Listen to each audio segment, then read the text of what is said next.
Good afternoon, ladies and gentlemen, boys and girls, and everybody else. This is John Paval with this week's roundup of organ recital and organ concert live streams for the week of June 2nd to June 9th.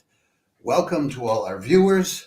We have a full lineup this week with several full-scale organ concerts from distinguished venues, as well as a good number of our usual weekly live streams from various cathedrals around Europe and the United States. Before I go further with that, let me remind you, if you're watching this on Facebook, please like the video.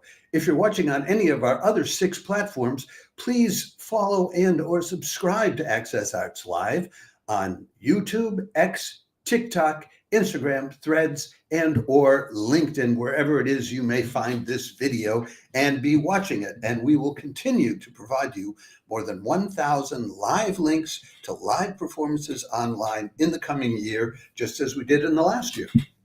So let me put up to start us off a photo of the various organists that we have performing different recitals and concerts for you this week, from San Diego to Tomsk, Siberia, and from London down to Paris. And the first of them is later today in just a few hours' time. So let me get right to it and tell you about the first of them, from Adam MacNeil.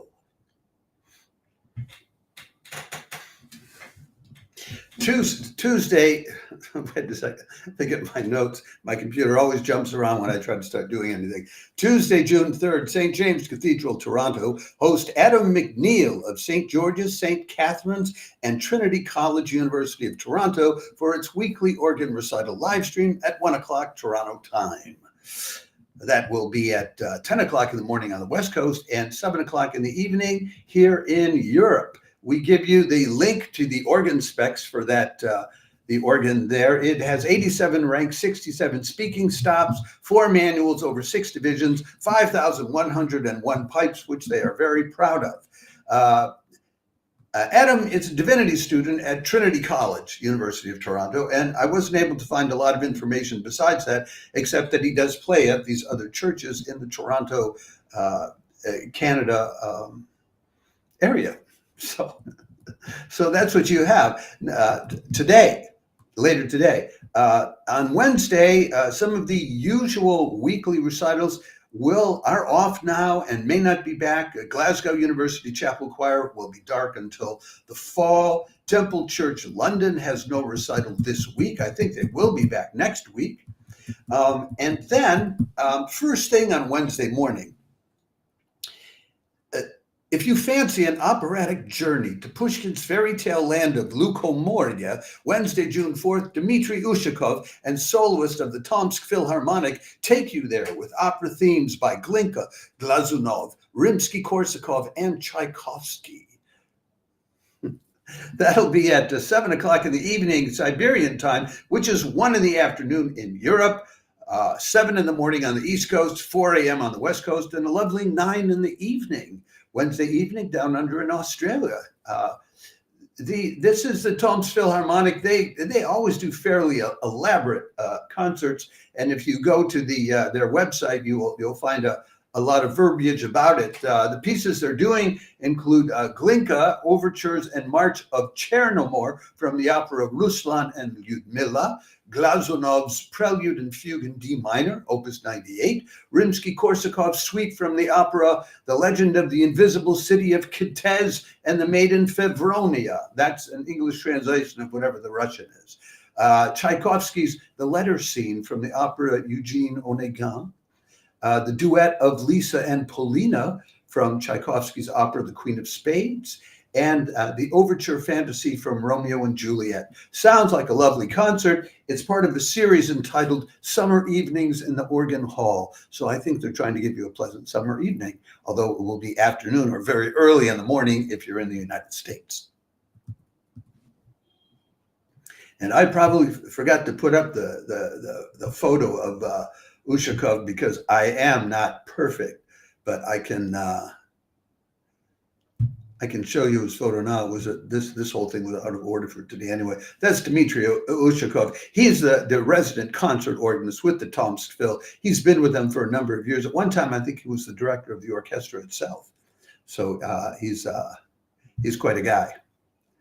We then move on to the next concert on Wednesday.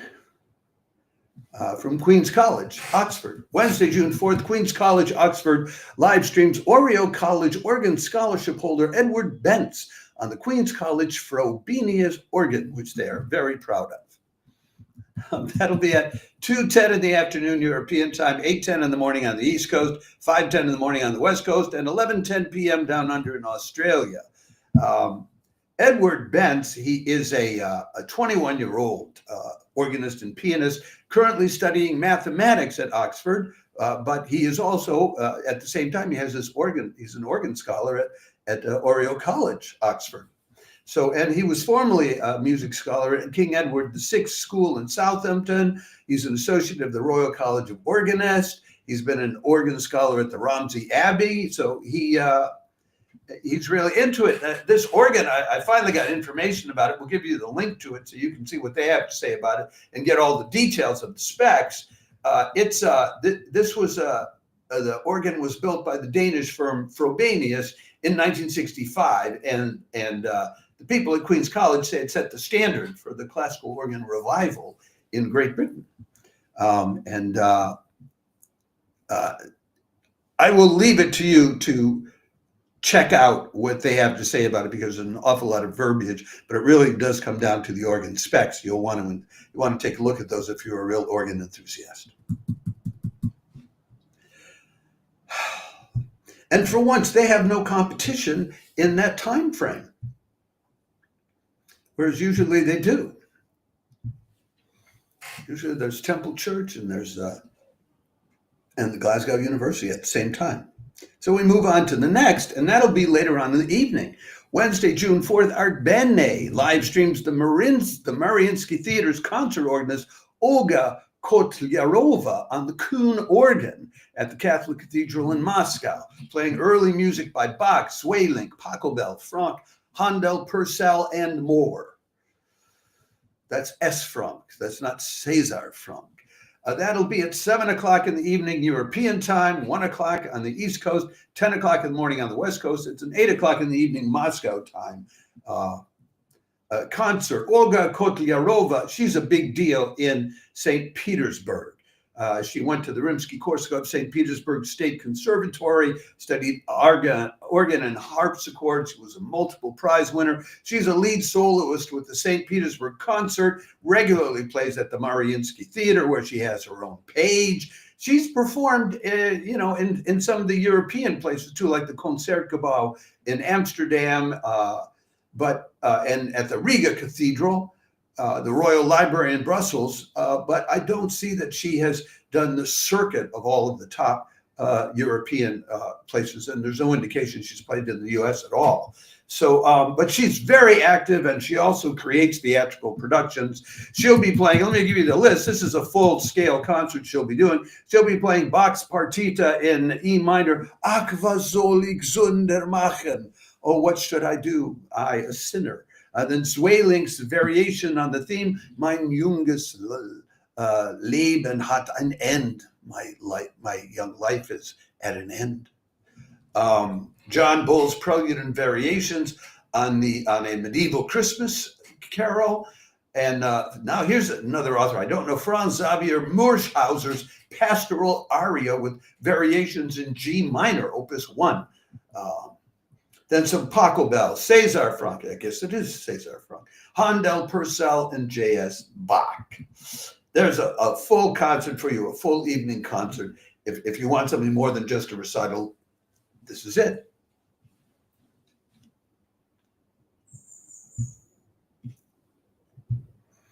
I don't know how you can turn that one down if you're an organ lover. She's a top organist, and she's followed by another top organist in another concert, even later in that day, coming from another distinguished location, the Methuen Memorial Place. Wednesday evening, Eastern Daylight Time, June 4th, Methuen Memorial Summer Concert Series live streams Dr. Linda Margetts playing its great organ, the oldest concert organ in the continental United States of America. That's right. That'll be at 7:30 in the evening, Eastern Daylight Time, 4:30 on the West Coast, late 1:30 in the morning in Europe, and 9:30 Thursday morning down under in Australia. Linda Margetts, Dr. Linda Margetts, as she's described, is currently the Temple Square organist for the Church of Jesus Christ of Latter-day Saints, the Mormons, and does weekly recitals on the Mormon Tabernacle organ. Remind me to look up and see if any of those are live streamed. Anyway, that's a fantastic organ. So she knows how to play a great organ. She has performed recitals all over the U.S. and Canada, in Jerusalem and Vienna, so she has gotten around. Active fellow of the American Guild of Organists, but she's currently in a PhD program in music composition at the University of Utah. So she's still learning. Hats off to her. She'll be playing first a series of pieces which she calls Centennials with Connections. Emma Lou Diemer's Jubilate, Charles Marie Vidor's Bach's Memento, which includes Marche du Veilleur de Nuit, the March of the Night Watchman, Sicilienne, and Matthäus, the Finale, and Louis Vierne's Pièce de Fantaisie, Les Naïades. I don't know how to translate the French part of it, but it's the nymphs in a fantasy piece, Opus 55. Then there's an intermission, and the second half she calls 100 Years of Tabernacle Organist. And she plays a lyric interlude by Alexandra Schreiner, a recessional by Robert Kundig. These must all be organists from the Mormon Tabernacle. Come Thou Fount of Every Blessing, arranged by John Longhorse. Every Time I Feel the Spirit, arranged by Richard Elliott. And Plummer Faxon's Toccata Nancy. So there's another full-scale concert for you, well thought out, with well-connected pieces by a top organist. And it's the Methuen organ was originally built for the Boston Concert Hall by a German firm, Walker and Company, way back in 1863, and then transported to the U.S. to be the first concert organ in the United States. And then after about 20 years, it fell into disuse, and eventually it was repurchased by a wealthy man. And to house it in the 1890s, they hired a renowned architect, Henry Vaughan, to build the concert hall to suit the specifications of the organ, rather than vice versa. And that is the trademark of the Methuen Memorial Concert Hall to this day. The organ was rebuilt by Aeolian Skinner, Opus 1103 in 1947. And it's maintained by the Andover Organ Company, but it was re-regulated in the last 4 years at direction of Frederick A. MacArthur, if that means anything to you organ specialists. It has 4 manuals, 5 divisions, 86 stops, 116 ranks, and 6,088 pipes. So they're not kidding around. And Dr. Margetts has a terrific organ to play with. In addition to her Mormon Tabernacle organ that she gets to play every week. I think she'll know what to do with this organ, and that should be a fine concert, and it's free of charge, as are all of these others. But that's not all for Thursday. There's one more that I have neglected to mention so far, and I have to mention it now, and I'm probably mentioning it out of order of time. This is on Thursday. And do I have the guy's photo? Yeah, I think I do. If I get the guy's, yeah, I do. It's Simon Jacobs playing at the Truro Cathedral, which is also a very fine organ. And there is the man. Thursday, June 5th at, wait, let me back all this up. All those other concerts, they were all on Wednesday, weren't they? Let me just make sure of that. Yeah, those were all on Wednesday, all the way down to the Methuen Memorial. The Truro Cathedral one is on Thursday, as their concerts usually are.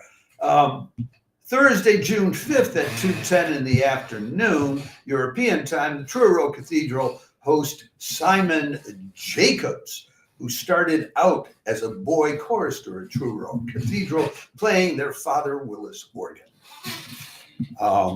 Simon started out as a boy chorister. Then as he grew up, he was an organ scholar at Christ College, Cambridge, at Salisbury Cathedral and Westminster Abbey. He moved to the U.S. in 2007 and moved around at a number of top churches, finally ending up at St. Stephen's Episcopal in Colorado Springs. But that was in 2007, I'm sorry. And then 10 years later, 2017, he came back to Truro to be the acting assistant director of music there and the director of their cathedral choir. It's a Henry Willis organ, which was installed in 1887 by the Henry Willis, almost identical with the organ that he installed at the church that became Coventry Cathedral later on. And we are told it has the standard Willis trade hallmarks. Quote, tierce mixtures on grate and swell, characterful gadacks on the choir, and a small but telling pedal division. So there you go. You have the organist who has come home to play on his home organ. How can you pass that up? And on your Thursday afternoon in Europe or your Thursday morning in the U.S. Yeah, let me remind you the time for that. If it's 2:10 here in Europe, that means it's 8:10 in the morning on the East Coast, 5:10 on the West Coast, and 10:10 p.m. down under in Australia. We then move on to Friday, to an organist who, if you keep track of what we tell you on a regular basis, this next organist basically needs no introduction. Friday, June 6th, as usual, St. Paul's Episcopal Cathedral in San Diego live streams the articulate and engaging Canon Martin Green, playing the organ with the longest history in that region. It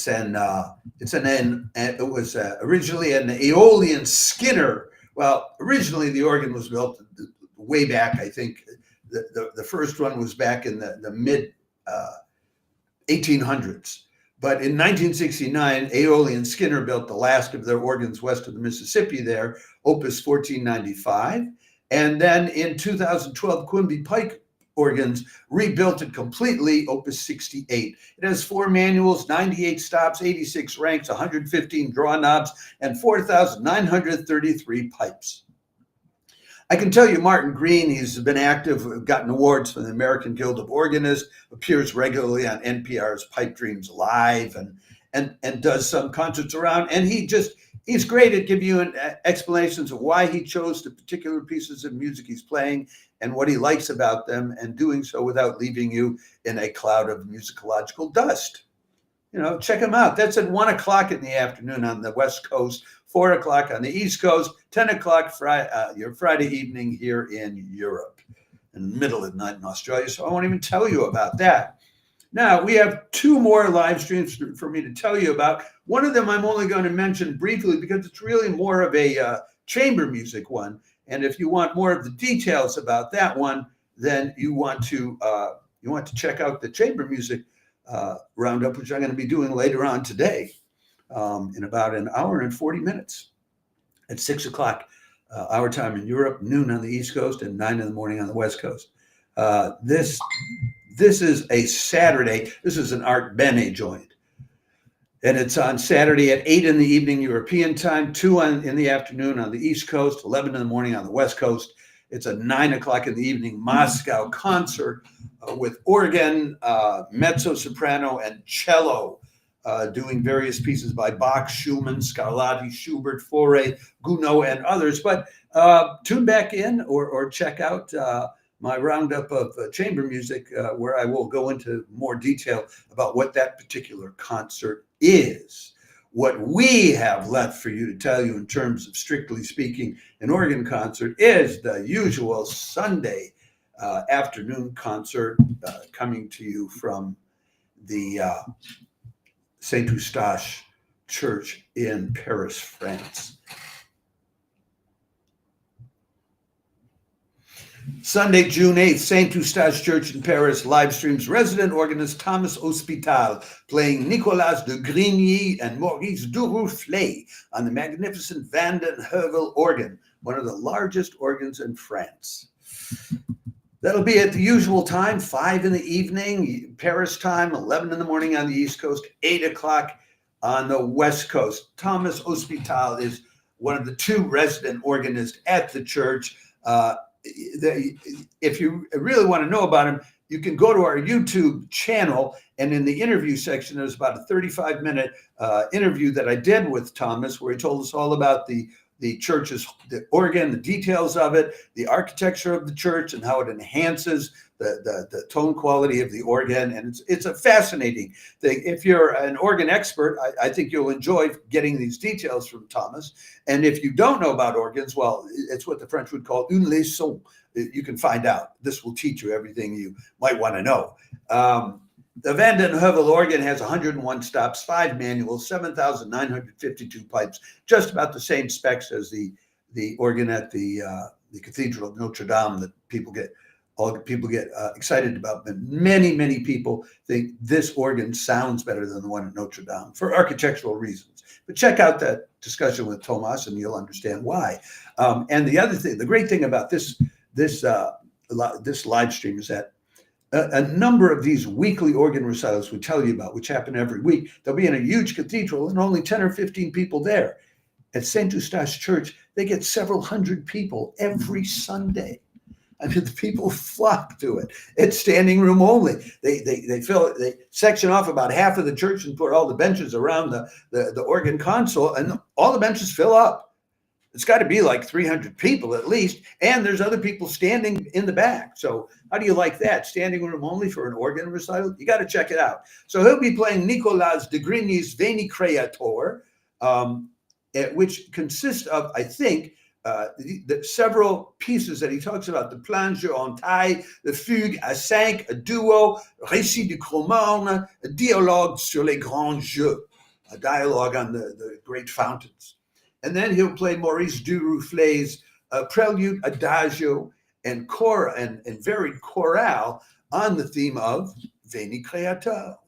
So it's a Veni Creator live stream by Thomas Ospital.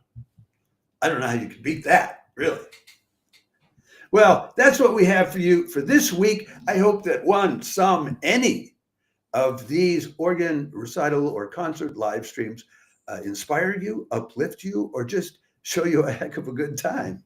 And with that, let me remind you once again, if you're watching this on Facebook, please like the video. If you're watching this on any of our other 6 platforms, do yourself a favor and subscribe and or follow Access Arts Live on YouTube, X, TikTok, Instagram, Threads, or LinkedIn, and you'll be sure to get more than 1,000 live links to live performances online in the coming year. You don't want to miss that, let me tell you.